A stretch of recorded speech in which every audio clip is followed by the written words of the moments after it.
Hello, I'm Mike Mason. I'm the line editor for Call of Cthulhu at Chaosium, and today I'm joined with two writers and also podcasters who do a fair bit on the Call of Cthulhu line. To my right is... Hi, I'm Scott Dorward. I've done a bunch of freelance writing for Chaosium, worked on a number of recent publications, and along with Paul on the other side there, I'm one of the hosts of the Good Friends of Jackson Elias podcast, wherein we talk about Call of Cthulhu, horror films, weird fiction, and all the other stuff that influences our gaming lives. And on my left tentacle is... Hello, I'm Paul Fricker. I worked with Mike here on the latest edition of Call of Cthulhu role-playing game and various supplements for it. So, the seminar is kind of hearing the Call of Cthulhu. Have you heard the call? So that's going to be my first question to you. I'd like to kind of know whether you already play Call of Cthulhu. Do you already play Call of Cthulhu? If you do, put your hands up. Okay, so a reasonable number of you. And of those of you who didn't put your hand up, have you role-played before? If you didn't put your hand up before, put your hand up if you do role-play already or you have role-played. Okay, so that's kind of balancing out. Okay, so finally, has somebody who has never played Call of Cthulhu and somebody that's not really role-played before, if there's any of you, could you put your hand up? Hey, it's you. Hi. Well, you're very welcome. Hi. So we're here to sort of talk a little about Call of Cthulhu, but we will be led by yourselves. So we're very happy to take questions. If you've got a question or anything you'd like to know about, please raise your hand and we'll try and answer that.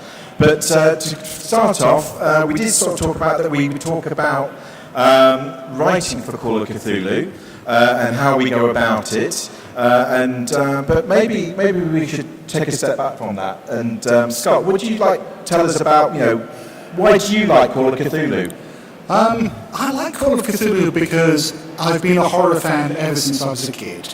And when I got into role-playing games, a long time ago, there was only one horror role-playing game, the first one on the market, all the way back in 1981, and that was Call of Cthulhu. And so obviously I gravitated towards that, and it sort of took over my life after that in insidious ways. Paul, so what about, why is Call of Cthulhu the game that, you've particularly kind of dedicated your time to in terms of writing for, playing for, running the game at conventions? Why Call of Cthulhu? I think one of the appeals of Call of Cthulhu is that you play a regular person. So it's very easy to put yourself in the shoes of your character that you're playing in the game. It can be set in the modern day, in which case it's really easy to get into, or perhaps in a period setting like the 1920s.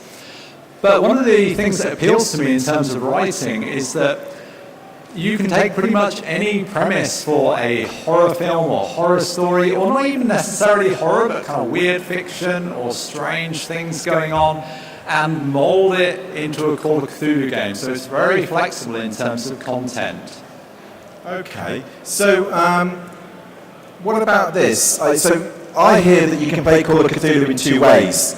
You can kind of play it as like a one-night game of like a night of horror, like a horror film. In between, maybe you're playing a regular game of a different system, or you board game or something, and maybe you want to change, you play Call of Cthulhu that way. But you can also play it as like an ongoing campaign, as kind of like your main game. What do you do, Scott? Well, I do both, but my preference has usually been for the one-shots, for the single night of playing, because I think it's for much the same reason as you tend to get a lot more horror short stories than you do novels, in that horror is at its most horrifying, its most intense, when it's a short, sharp shock. And I think with a Call of Cthulhu one-shot, you can create an intense, nasty experience that people will remember. I mean, that's not to say that you can't with a horror, with a campaign rather, but the campaigns are much more kind of slow burn things with ebbs and flows. Whereas with one-shot, you can, either just ratchet up the tension, fairly fast, or just go for the jugular from the outset. Yeah, but surely though, if you're playing a campaign, even though with that slow burn, that means the impact, when the final kind of revelations come and then you finally find out what's going on, and you have to spend all this time piecing all these disparate clues together to really fathom what's going on. Surely the horror and the impact is even more intense. Maybe. What about you, Paul? No, I would say campaigns can be really good. So one of my favourites was playing a game called Beyond the Mountains of Madness, and that's set in the Antarctic, so you're totally immersed in this freezing cold environment, which H.P. Lovecraft wrote a story in, and then this campaign picks that up and goes, kind of what if a party returned to that environment and what things might they find. So it builds on a story by H.P. Lovecraft. And we played that game on and off for the best part of a year. And one of the lovely things about that is that you get so embedded in your character, they almost become like a real person to you. And you follow their story and their fate. And it's a horror story, so deaths do occur, but you're kind of invested in that, so that's all part of the fun. So is it an investment in the character, but also because you're playing that kind of extended storyline, that extended campaign, there's a certain level of investment in the actual narrative of the story, the actual plot and the engagement, which is... Yeah, very much so, yeah, and that feeling of period and setting, and with a longer story you can get more into that. Cool. I mean, interestingly, almost to segue into, we've got the Masks of Nyarlathotep Call of Cthulhu campaign coming out very soon. Well, it's available now in PDF, but the actual print books of the campaign are coming out. Now, obviously, would you like to, Paul, would you want to talk about, what is Masks and why is it a famous kind of campaign in that regard? Well, I think it's one of the early ones written in the 1980s. As Mike was saying, we've just revamped for the new edition and expanded. And it's set in the 1920s in this classic era of which Call of Cthulhu uses. And it starts off in New York with... Well, actually, no, we've added a bit on before that now. That's coming on that. Yeah. Okay.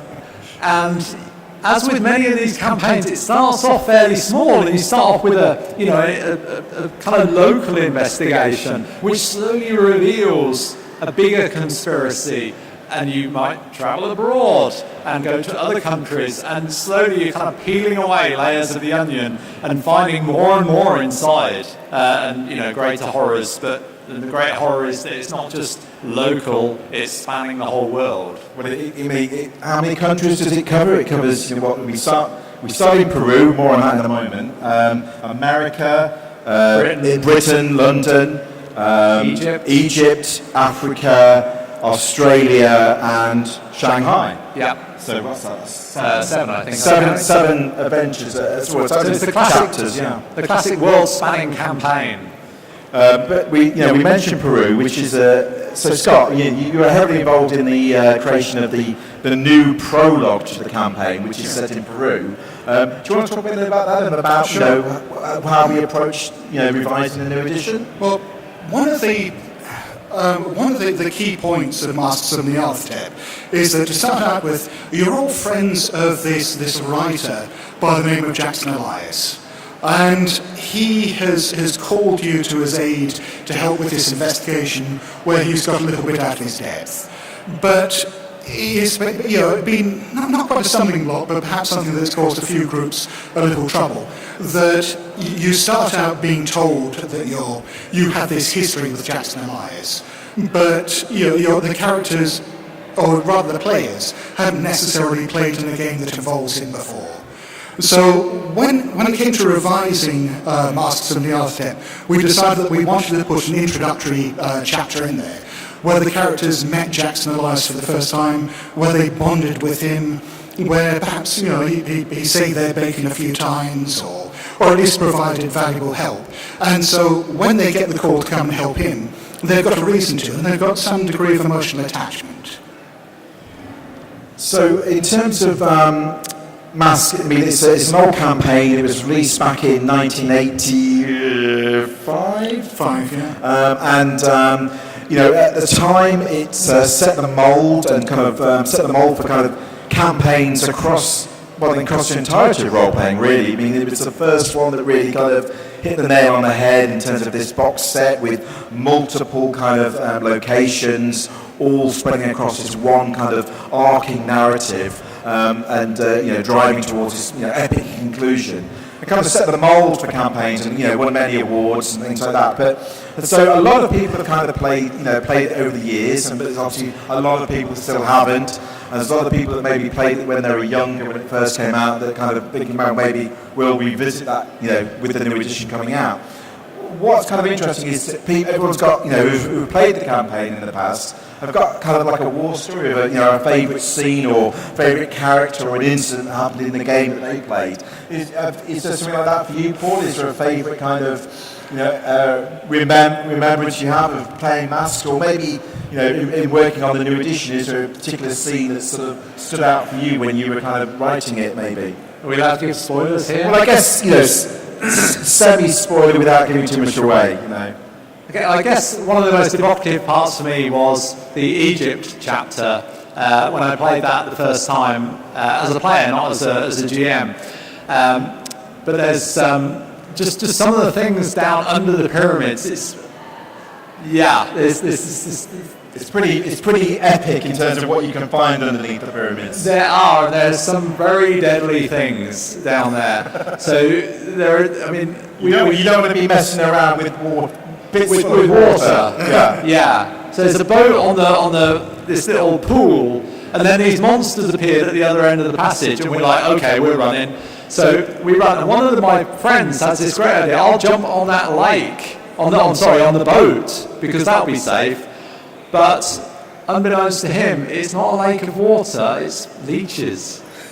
And the great thing about role-playing games is we get to roll dice which add a random element, and of course he fails the roll, misses the boat, falls in the leeches, and that's the point we discover it's not water, it's leeches. And I think that's one of the great appeals of RPGs for those that aren't RPG players, is the random elements that the dice bring to the game and help direct the story in unexpected directions. Yes, they're normally kind of followed by a kind of whoa from the players around the table. Sometimes a cheer that you rolled really well, or maybe a really cry, successful. Oh, But there tends to be just as much joy when somebody rolls a terrible roll, because that's going to make something interesting happen as well. Often more interesting. Yes, normally, yeah. What about you, Scott? Is there a particular kind of scene or experience? Yeah.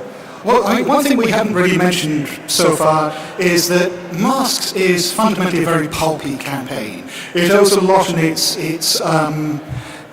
feel to the old 1930s pulps, and to things like Indiana Jones.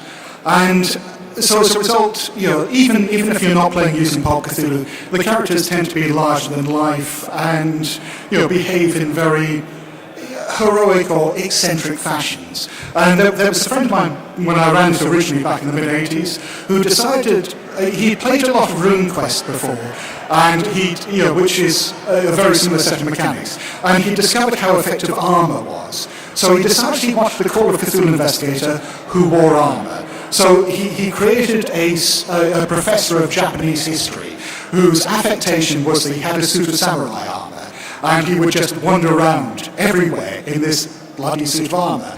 And it saved him from so many things, cultists shooting him, knife wounds, fights with relatively small monsters.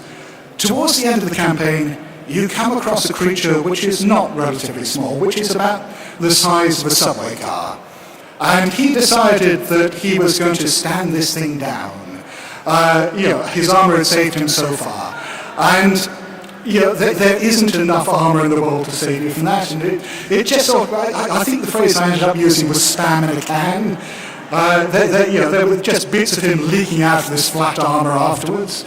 And I don't think he was very happy about it, but it certainly cheered me up. I had a player, I think it was last year, I was running a campaign at home, and very occasionally in Call of Cthulhu, those of you that have already played the game know this, that occasionally you can find these kind of old tomes of lore, these old kind of magical books, these grimoires, that may contain spells. And in Call of Cthulhu, they're not spells like you find in a game like Dungeons and Dragons, where the spells are kind of useful. The spells in Call of Cthulhu tend to be, they might seem to be useful, but they often have a terrible kind of downside to them if you try to cast them. But this player had found this book, and in the book was this wonderful, very kind of powerful spell called Elder Sign, which allows you to kind of, create this kind of symbol that banishes, these hideous monsters away. So and most of the times with this spell, what people do will put it over like on a door or something to stop a monster going through that kind of passageway. But he thought better than that. He thought, well, if I cast this spell onto a door and then unbolt the door and carry the door around, I've got this kind of shield, and everything's going to be fine. Of course, in due progress, he learned that shields are fine, but you can always go around the back of them and still leave the person holding it because the Elder Sign wasn't on him. But the door's alive, right? The door was fine. Yeah, he wasn't quite so much, but there you go. But there you are. So that was kind of a little bit about Masks and Architect, which says coming out fairly soon. But does anyone? We'll take a little pause. Is there any burning questions that anyone has at this point? Yes, hi. We've got a microphone, so. Right, how in particular how do you actually come up with these ideas? How were they here invented in the first place? I didn't. I'm sorry. There's a lot of background noise, and we couldn't quite hear you. Could you speak directly into the microphone? Well, thanks. That's better. That's much better. Thank you. Yeah. How do you come up with these ideas? How do we come up with the ideas? Well, there's a guy in Coventry. If you put £5 in an envelope and send it to him, he sends you an idea. But seriously, we get ideas from everywhere. We're all kind of big readers, and we love watching films as well. We like watching sci-fi films, we like watching horror films, and anything like that. And any time you're watching something, or you're reading a book, or watching a TV series, ideas form. You think, oh, that's cool. You may not be taking that idea exactly as they've used it in that film or TV series, but it might inspire you to think, oh, well, that'd be really cool. I mean, have you got any examples? Well, I'd say that often it just starts with like the seed of an idea. It's like, what if such and such? So it's just like one little spark of an idea, and you start expanding on that, and then maybe that spark doesn't actually end up in the finished product, but it's just a seed of an idea. What if they were... I don't know, I'm trying to think of what it would okay, here's an example. Here's an idea that you had. I don't think you've actually done anything with it yet. It's still percolating in your head after a few years. But I think one day you turned to me and you said something like, I had this idea about what if there were like, in your house, there was like a load of people that lived in the walls. And that was the idea. And then we talked about, what does that mean? Do you mean like a mirror of the people living in the house? It's kind of a dark shadow house that exists in parallel to yours. I mean, and that was just something that came in your head, and I don't know what inspired it, but I mean, then we talked about it, and I don't think you actually ever used it or not. No, I think I can imagine that idea came from watching, David Lynch films or something like that, but even if you start off with an idea that is clearly stolen from a film or a book or a story, once you've developed it away from that and done your own thing with it, it becomes your own. You actually add some creativity to it, don't you? Yeah, I think so. What about you, Scott? Where did you get your ideas from? Similarly to the two of you, I mean, it's just everything I read or watch. The other thing that helps a lot is kind of reading books on history or articles. I get a lot of inspiration from looking at sort of interesting places or interesting characters from history or interesting events, and then trying to put a horror spin on those. For example, I saw a documentary a while back on an island off the coast of Brazil called Snake Island, which is just absolutely covered in venomous vipers. And I just thought, I've got to set something there. And so something snowballed out of that. Other times, I watched a documentary on Bobby Fischer, the chess prodigy, and about the mental health problems he'd had later in life, and some of the conspiracy theories and delusions that he had. and just sort of started thinking, what if these were real? Absolutely. I mean, if you want to actually play through that idea about what happens on Snake Island, then it's actually one of the kind of concluding chapters of the Call of Cthulhu campaign called The Two-Headed Serpent. So, if you want to see what happens when you visit an island infested with highly deadly venomous snakes, that's the one to go for, yeah? Yep. There you go. Do we have any other questions? Microphone is on its way. Hi. I write short stories, and I always find one of the best inspirations sometimes is people watching. I remember some years ago I was out working in Brussels and I was sitting in a McDonald's and I saw a police car draw in to buy a takeaway. Never occurred to me before that police cars on their breaks go into McDonald's to buy takeaways. I've always found that those sort of people watching scenarios often spin off ideas for things. You might see someone sitting in a cafe looking a bit nervous or something like that, and you start working in your head sort of what is the problem that's going on in their life that's spawning that. And I think quite often those sort of things can actually lead to quite interesting sort of scenarios building up over time. I think often just those sort of life experiences actually feed quite well into things. Life experience, definitely. Definitely. You can be. You just see a house as you go by in a car or on a bus, and it just sparks me like, well, what if I'd looked up and there was some strange face looking at me out from the top window or whatever it may be? Or, it could be all sorts of things, but absolutely, real life is, absolutely. Yeah, I mean, the process of writing tends to involve cannibalising your own life and the lives of the people around you. I remember reading an interview with Grant Morrison many years back, where he was talking about, one of the worst days of his life, where it was a cat he'd had for a long time who he was very attached to, was gravely ill and having to take it off to the vet and have it put down. And he was saying that, the whole time there was part, just this voice in the back of his mind saying, yeah, but think of all the story ideas you can get from this. And it happened. Sure. We had a few other hands up at that point.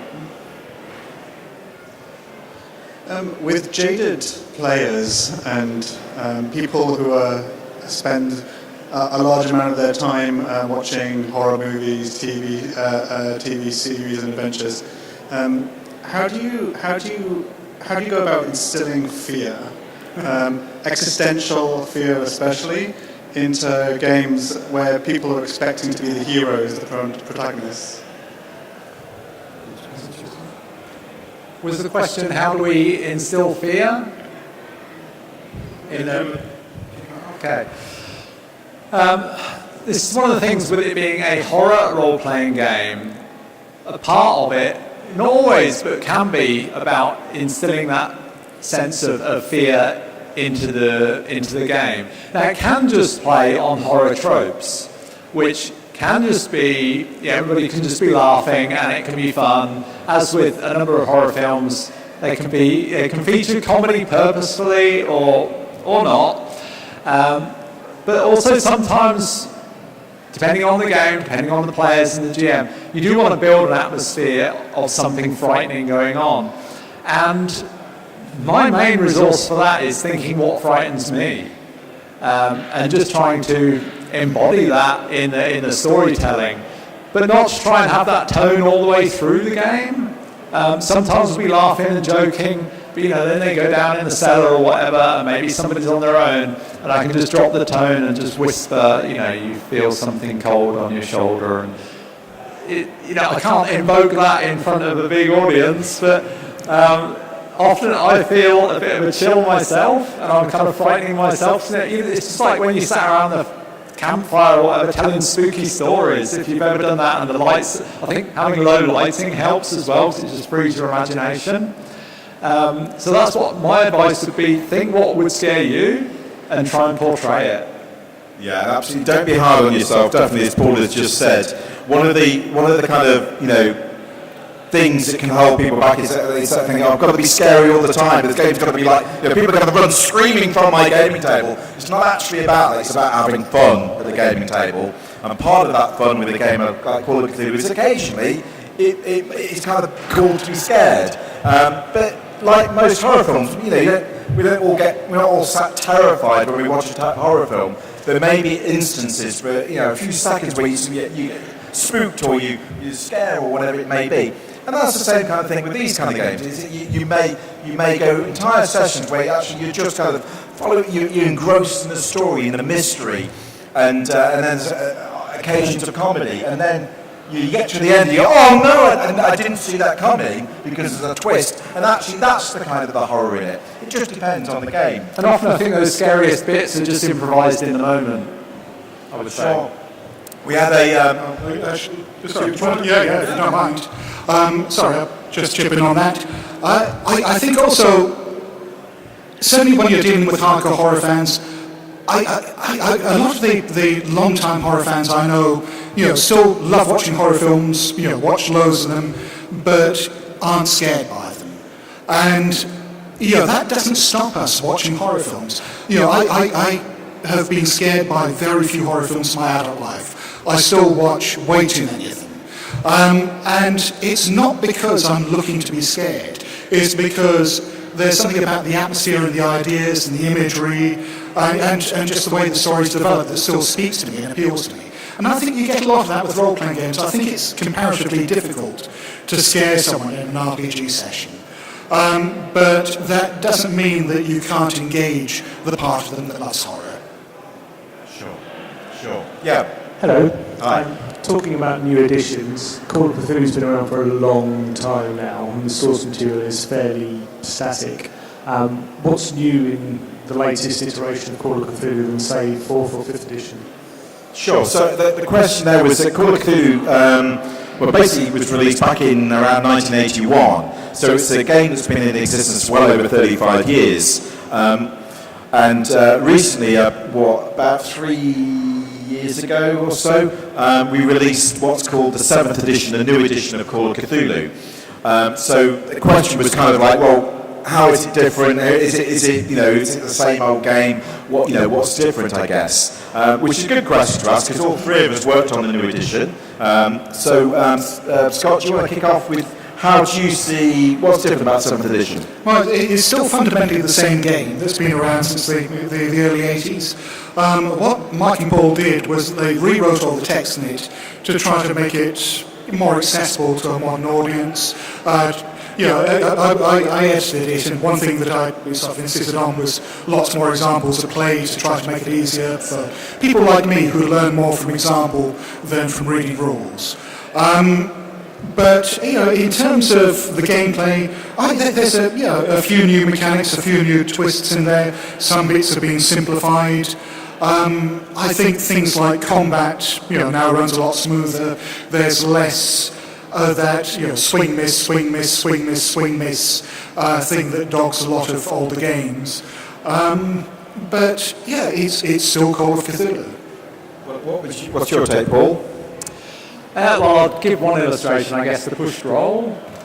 So in lots of role-playing games, you have a thing where you have a skill roll. So you try and do something, you make a skill roll, and you pass or fail. Now, when you fail, it's like, with some things, you kind of move on. But with some things, it's like, well, can't I try again? I'm trying to just take something as mundane as trying to, you're trapped in the cellar, and there's the hatch is shut above your head and you're trying to push it open. You make your skill roll and you fail. So, okay, well, can't we try again? Can't we try harder? So now there's this thing called a pushed roll, whereby you get to whereby you get to say what you're going to do to try harder. So maybe you're getting up the ladder and putting your shoulder against it and really pushing hard.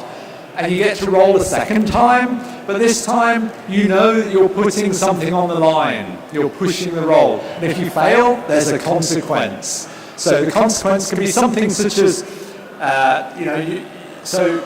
if you fail that, your feet slip on the ladder and you fall down and you take damage as you hit the cellar floor. Or if there's maybe you push against the hatch, you fail it kind of goes up and then it slams, and then you hear a car arriving outside and footsteps arriving. in the old cabin above you. So it's something that kind of pushes not just the skill roll, but it pushes the narrative forwards, and that's very much the intention of that pushed roll. So in a sense, that kind of gives the players a little bit more agency, that whereas before it was kind of, pass-fail with a roll. One of the other things we added into that whole concept of skill rolls with Call of Cthulhu is levels of degree or degrees of success or difficulty. So actually, rather than it just being a straight pass or fail these days, we've added degrees of success and difficulty, where if you roll really, really well, that will actually pay off for you. Equally, if you roll really, really badly, things may be slightly worse. But that's another way of looking at it, which helps with things like combat, streamlines combat, opposed rolls, that kind of thing. But the other thing I'd like to pick on is is whether you believe in the Cthulhu mythos or not in the game. Because the game's premise is that there's a kind of a hidden reality to the cosmos with these great kind of alien kind of beings that kind of look down on humanity like ants. And when you realise that, then obviously it's very difficult to comprehend, and you might run off crazed and mad. But when you read the kind of original kind of fiction the game's based off, you get a lot of kind of professors in dusty libraries who have read all these ancient tomes about the realities of the universe, but they don't really believe it because it's just in a book. It's what somebody said is the reality. It's a story. So we added that concept into the game, whereas you may not be a believer, and so you can read all these kind of tomes of lore about all this kind of secret information and learn it all, but you treat it like a story. It's like any other book. It's a particular belief system that you understand somebody's written about, but you don't necessarily believe yourself.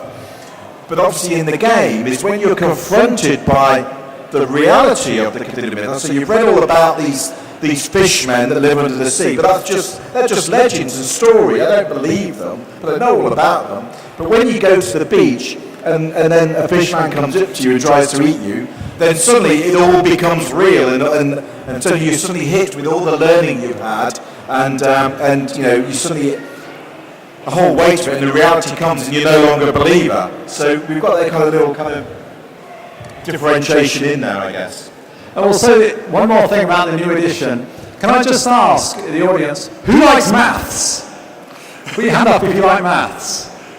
Okay, so there's some maths in there to keep you guys happy, all right? But with the new edition, we very much made it so that that's all done up front. So you've got your character sheet with your player character on it, and there's a whole bunch of numbers on there, and you figure those, at the start. But then when you're actually playing the game, you're rolling dice, but you're just rolling it and trying to get under a number that's on your sheet. So you're not having to do lots of calculations and figuring out. Well, if you really hate maths, you don't even have to do any, because you can do is download the PDF character sheet for Call of Cthulhu from the Chaosium.com website, and it's inbuilt that it does all the maths for you. So you enter one number and it works out all the numbers for you, which is what I use. And that's no maths whatsoever. And as a team, we worked all right, I think. So I like maths, and Mike doesn't like maths. So it's a good combination. So there you go. What about you? Do you like maths, Scott? I studied maths at university, so no. Do we have any other questions at this point? I was just wondering, how do you handle separation of the party? One of the things I've always found in playing is that you always get one guy that says, I'm going off to the university to read some books for 3 days, and two guys go, I'm going to go to the house to investigate for 2 hours, and somebody else goes and does something else. And this inevitably means that you get two players that are spending 3 hours of game time investigating the house, and somebody else that just has to make one library roll, and somebody else that just has to do something else. And it's part of the game, the separation of the party, but in terms of running a game, it can become difficult to actually keep that level of interest amongst the players. So I was just wondering, how do you see that to be something that's handled in the game? Okay, so the question is about when you've got a group of players as a kind of a party in the game, how do you handle when they all split up to go and look at different things, which, shorthand is joy to any keeper's ears in Call of Cthulhu. But Scott, what about you? Yeah, I love it when parties split up. For a start, it makes them much more vulnerable, but it's also, I don't know, it kind of beggars my sense of disbelief slightly when you get a group of 5 disparate people just turning up at people's houses and talking to one NPC and sort of gang up on them in conversation. But I'm all for groups splitting up, and the way I handle it is. I think of it like a film or a TV series where I'm the editor and I'm cutting between scenes the whole time. So I don't wait for one scene to play out entirely.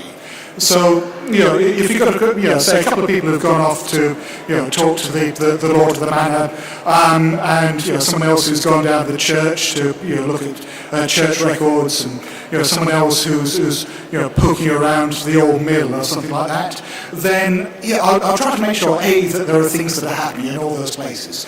That it's not just one role, and B, that I'll jump between them on mini cliffhangers. I'll get to the point where, someone is poking around the old mill, and they've perhaps just made their spot hidden roll.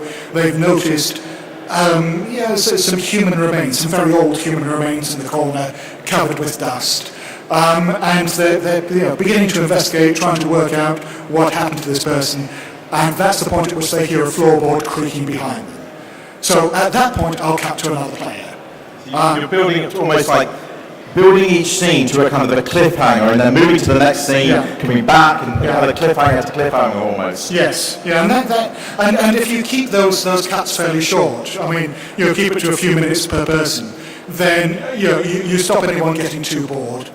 Yeah, I mean that's ultimately the big thing about ensuring that with a group of, say you've got up to 4 to 6 players and yourself running the game, and if you all split up, is ensuring that really what the trick is ensuring that one of those persons isn't sat there for an hour doing nothing and he's getting bored. So that kind of cutting between the different players and the scenes just ensures that everyone is getting an equal part of the game, really, equal part of the fun. Well, do you have any particular tips, Paul? I'd say as the person running the game, as the keeper in Call of Cthulhu, there's 2 things going on. One is the fiction in the game, and the other is the real people sat around your table. And as keeper, you can kind of speak on either level.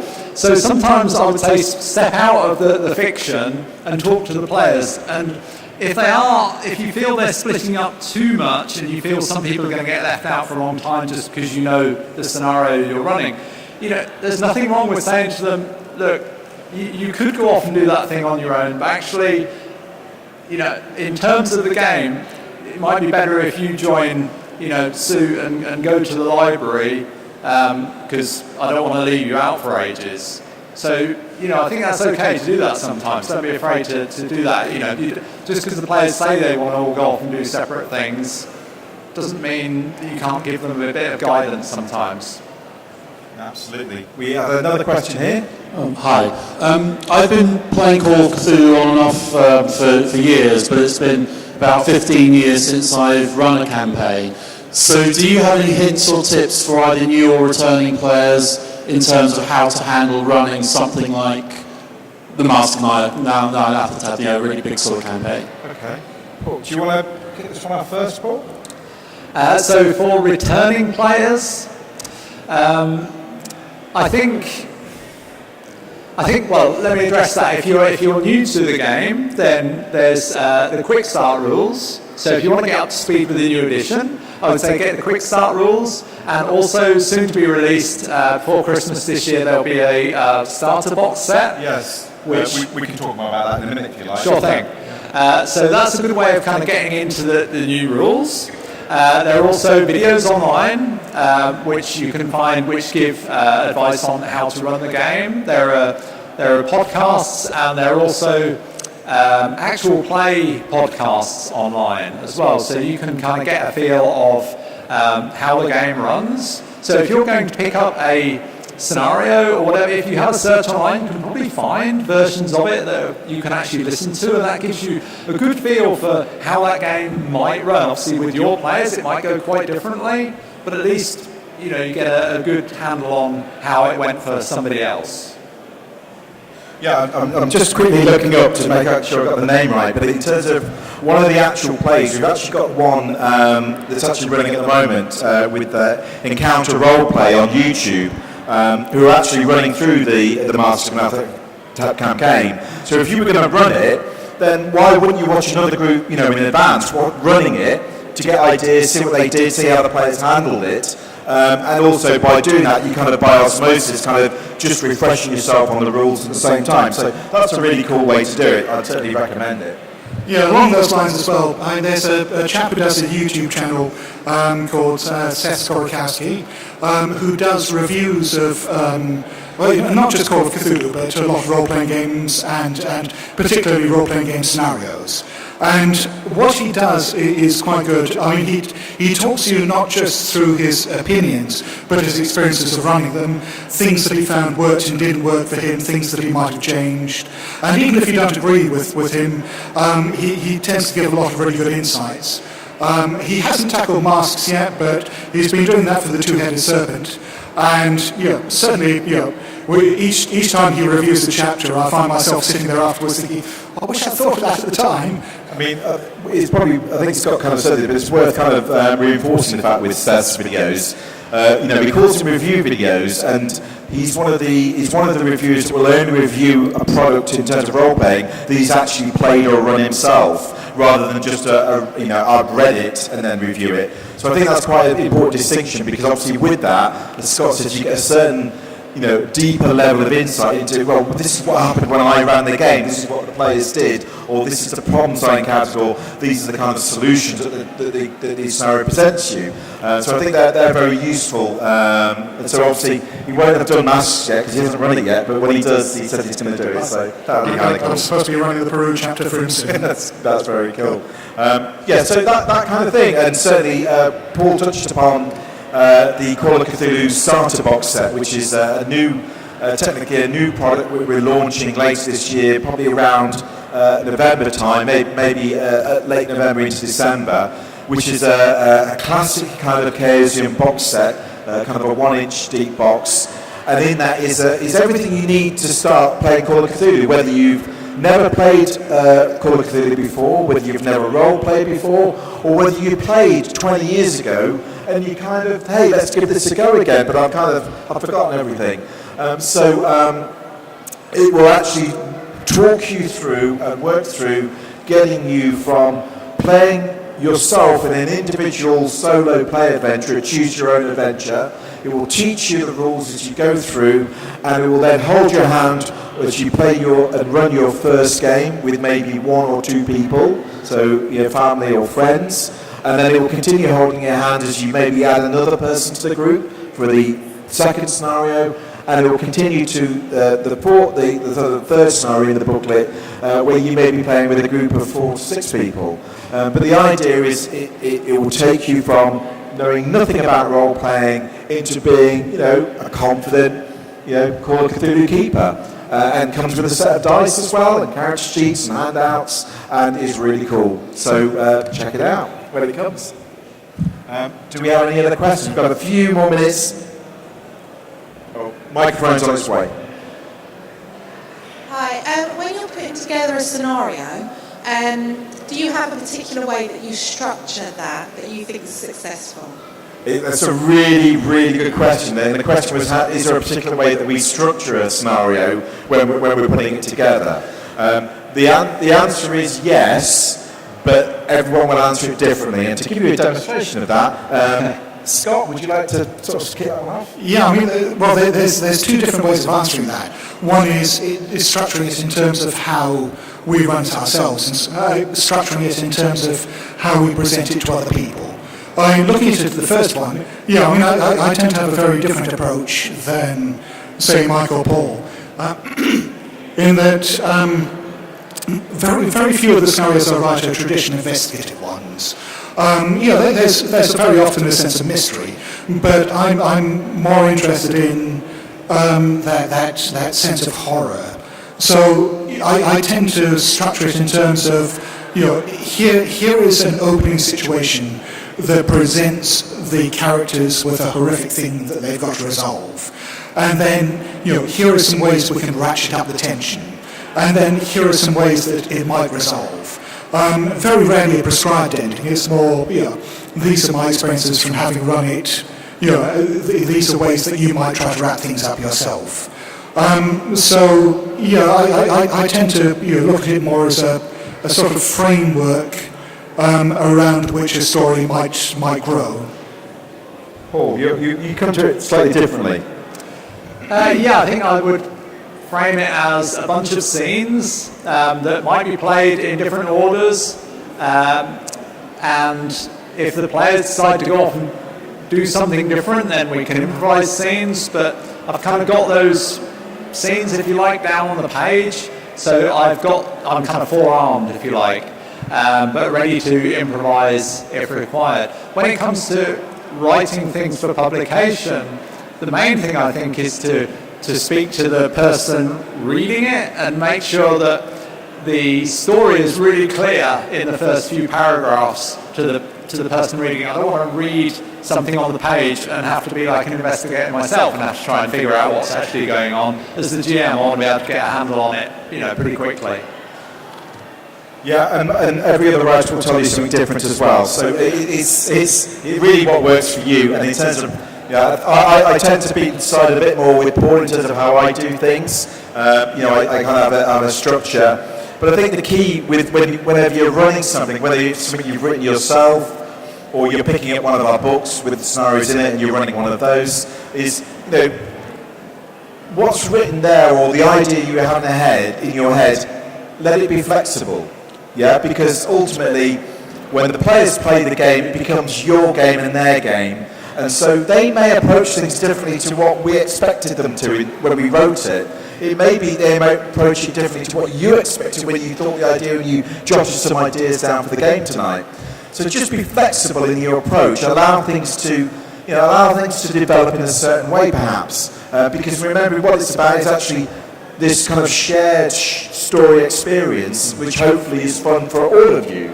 To have at the end of the day, you all go, that was a great session, we really got into it. And it doesn't really matter if the scenario wasn't quite the one that was rewrote or wasn't quite the one you had in mind when you sat down tonight, as long as it was cool and you had fun. Sometimes it just goes like that. And other times they do exactly what we thought they would, great, whatever it may be. Yeah, I think it's important to remember that a scenario isn't a story, that it's a series of tools for creating a story. And a lot of terrible game experiences that people might have come when someone mistakes it for a story when they're creating it, because then there's nothing really for the players to do. They're just passive observers, and that's no fun. The scenario says they will go through that door, but all the players want to go through that door. Well, let them go through that door because they'll have more fun that way. Because if you tell them to go through that door, they'll not like it and they won't have fun. It's as simple as that. So, we had another question, I think, at the front.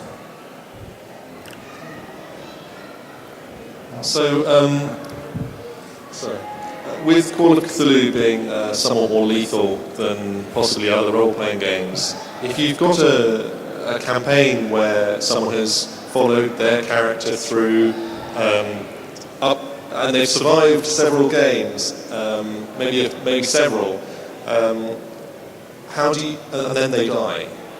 How do you stop them? What do you think is the best way of stopping them kind of losing a bit of interest in, a little bit of investment in the game? I'm going to pass on to the other guys in a minute, but I'm going to say two things. One is if that character's death or exit from the game is memorable and worthwhile, then the player will find it memorable and worthwhile and enjoy it and understand it. Yeah. If it's an arbitrary death because they managed to roll a 1 rather than a 6 on 1 dice, and suddenly their character they've invested 2 years of their life in is now dead, like that's a meaningless and worthless exit, and I can understand the player being a bit kind of disengaged from things from that point on. So think about, at the end of the day, character death in terms of the game is in the hands of the players and the keeper. So you have the full right to say, okay, I know the dice just said you made a 1 and you slipped and fell down the bottom of the chasm and you would be dead. I think that's a bit dull. So actually what we'll say is you fell, but you're holding on by a rope, yeah? You're going to give them a chance to kind of, get out of it, but still make it memorable. So I think it's within the bounds of reality, in terms of the game's enjoyment, is to, make sure that it's a worthwhile situation. Because it is a horror game, so, players are going into it with the knowledge that their characters can get killed off. Just as in any other role-playing game, if they go and fight the red dragon, it might eat them. So that's okay. And there's always player silliness. There are players that will push it, and sometimes they need to see the consequences of action to realise it. But that's kind of one answer, and I'm sure the guys have another one as well. The other thing is, if you have that kind of group of players that really want to get invested in the character, and kind of standard Call of Cthulhu, which is quite realistic in its deadliness. If somebody shoots you in the game, you're probably going to die, like in real life.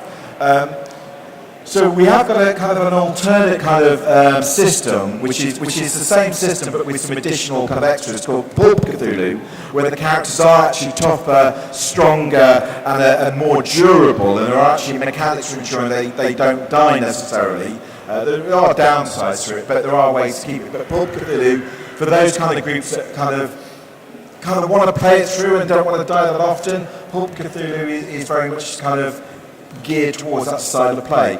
Paul, do you have anything you want to add? I think I'll just be repeating what you said, Mike, so no. I think okay, Scott? I'd say that you've always got to remember that as keeper, you've got control over when you bring danger or the risk of death into a game. This may be a question of, say, the party's got a lot more battered than you expected. They were going to have an encounter with, say, 3 ghouls at some stage. You realise, looking at the scenario, that 3 ghouls now are probably going to tear them apart. So you make the decision on the fly. Okay, actually, it's only 1 or 2 of them now. So you've always got control over that. The other is you've got control over when you call for dice rolls. You don't always have to use the game mechanics in every situation. So let's say that someone is trying to get into a country estate by climbing over a brick wall. You could ask for a climb roll. I mean, the wall might be 15 feet tall. There is a minor chance that if you climbed up there and fell off, you could even break your neck and die. So you have to ask yourself, is that roll going to make the game more fun? So it may be that, yes, you want to add an element of danger here, there's a time pressure, they're being chased by dogs or something worse, and so, yes, you want to have that roll. But most of the time, you can just sort of say, okay, you get over the wall, now what? Then you don't end up with that situation of someone breaking their neck, at a really uninteresting part of the game. So if I was to put it another way, Paul, in Call of Cthulhu, when should I ask the player to make a skill roll?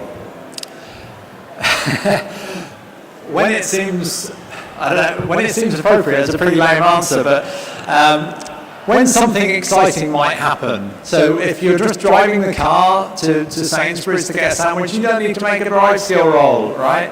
But if you're being chased by somebody through some back streets, you're driving and they're chasing behind you, then you come to a junction, then maybe a drive roll because something exciting could come of that. The people pursuing you could catch you or whatever. So I think the main rule is don't roll dice unless it feels dramatic. Yeah, and I'd add to that, think about, both success and failure, as Scott was talking about, if whatever the way this dice goes, if they fail the roll, something happens. If they make the roll, something happens. What you want to try and avoid is the one where if they fail the roll, nothing happens. Or if they made the roll, nothing really happened. Because that's kind of not really dramatic, so don't bother making that roll. Make sure something cool happens if they roll a dice. I think he's one of the shorthands to some degree. Not always. Yeah, as GM, if you want it to happen, then you can just say that thing happens. You don't always have to roll for it. I think there were some questions over here in the front. Was there any hands raised here? Yeah? I think this will have to be the last question as well. If that's all right. Hi. Basically, what's next for Call of Cthulhu 7th edition? What can we look forward to coming out? Sure. Okay, so what we've got coming out, so As I mentioned, we've got Masters of Architect, the big campaign coming out. It's the next big thing out. That's followed by the Call of Cthulhu Starter box set.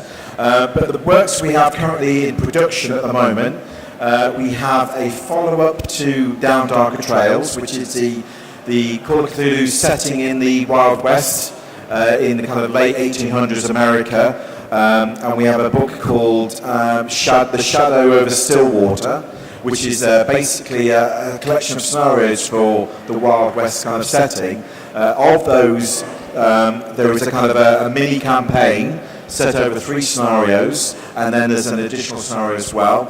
And they kind of all take place in the kind of New Mexico kind of territory. So I've just finished kind of editing those at the moment. We're just going into kind of developing some art and maps for that.